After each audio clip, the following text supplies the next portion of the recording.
ஒரு கப்பல் கடலுக்கு போகுது. அதில் யாரோ ஒருத்தன் மட்டும் பணம் போடல.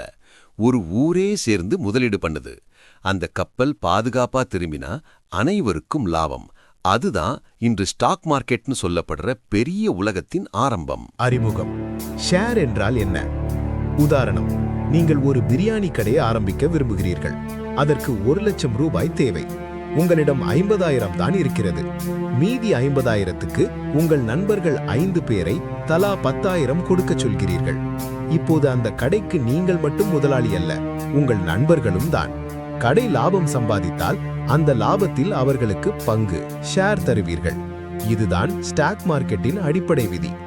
1600களில் ஒரு ஆபத்தான பயணம், தி ஆரிஜின். கடல் வணிகம். 400 ஆண்டுகளுக்கு முன்பு மிளகு, ஏலக்காய் போன்ற வாசனை திரவியங்களை எடுக்க ஐரோப்பாவிலிருந்து ஆசியாவிற்கு கப்பல்கள் வரும். இது மிகப்பெரிய ரிஸ்க். புயல் வந்தாலோ அல்லது கடற்கொள்ளையர்கள் தாக்கினாலோ மொத்த பணமும் காலி. தீர்வு. 1602இல் டச்சு கிழக்கிந்திய company, Dutch East India company ஒரு ஐடியாவை செய்தது. ஒருவர் மட்டும் முதலீடு செய்வதற்கு பதில் ஊர் மக்கள் அனைவரும் சிறு சிறு தொகையை முதலீடு செய்யுங்கள். கப்பல் சரக்கோடு திரும்பி வந்தால் லாபத்தை பிரித்துக் கொள்ளலாம் என்றனர். இதற்காக உலகின் முதல் பங்குச் சந்தை ஆம்ஸ்டர்டாம் நகரில் உருவானது. வால் ஸ்ட்ரீட் உருவான கதை, த நியூயார்க் எரா.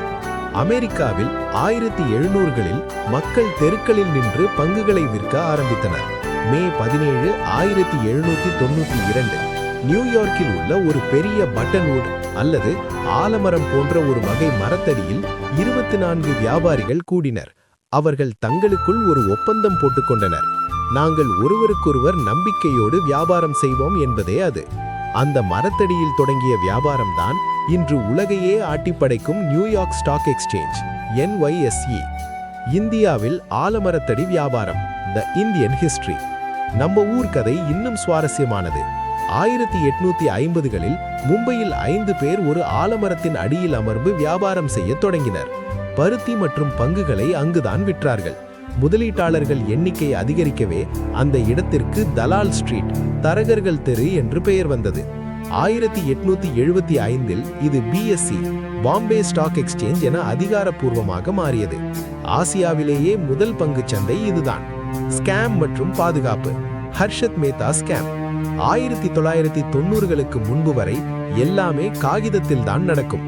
இதில் ஏகப்பட்ட முறைகேடுகள் நடந்தன. 1992 ஹர்ஷத் மேத்தா ஸ்கேம். இது இந்திய பங்குச்சந்தையை உலுக்கியது. இதன் பிறகுதான் மக்களை பாதுகாக்க SEBI, securities and exchange board of India என்ற அமைப்புக்கு அதிகாரம் வழங்கப்பட்டது. மக்களின் பணம் ஏமாற்றப்படாமல் இருக்க சட்டங்கள் கடுமையாக்கப்பட்டன. டிஜிட்டல் புரட்சி, டிமேட் மற்றும் ஆன்லைன் ட்ரேடிங். 1994இல் NSE, நேஷனல் ஸ்டாக் எக்ஸ்சேஞ்ச் அறிமுகமானது. காகிதங்கள் ஒழிக்கப்பட்டு அனைத்தும் கணினிமயமாக்கப்பட்டன. Demat account. வங்கியில் பணத்தை வைப்பது போல பங்குகளை டிஜிட்டலாக வைக்க உருவானதுதான் டிமேட் கணக்கு. இன்று ஒரு மொபைல் போன் இருந்தால் போதும், அமெரிக்காவில் இருக்கும் நிறுவனத்தின் பங்கை கூட நீங்கள் உங்கள் வீட்டிலிருந்தே வாங்க முடியும். அறிவுரை. பங்குச்சந்தை சூதாட்டமா? நிறைய பேர் பங்குச்சந்தையை லாட்டரி என நினைக்கிறார்கள். அது தவறு. நீங்கள் ஒரு கம்பெனியின் பங்குகளை வாங்குகிறீர்கள் என்றால் அந்த கம்பெனியின் வளர்ச்சியில் பங்கு கொள்கிறீர்கள் என்ற அர்த்தம்.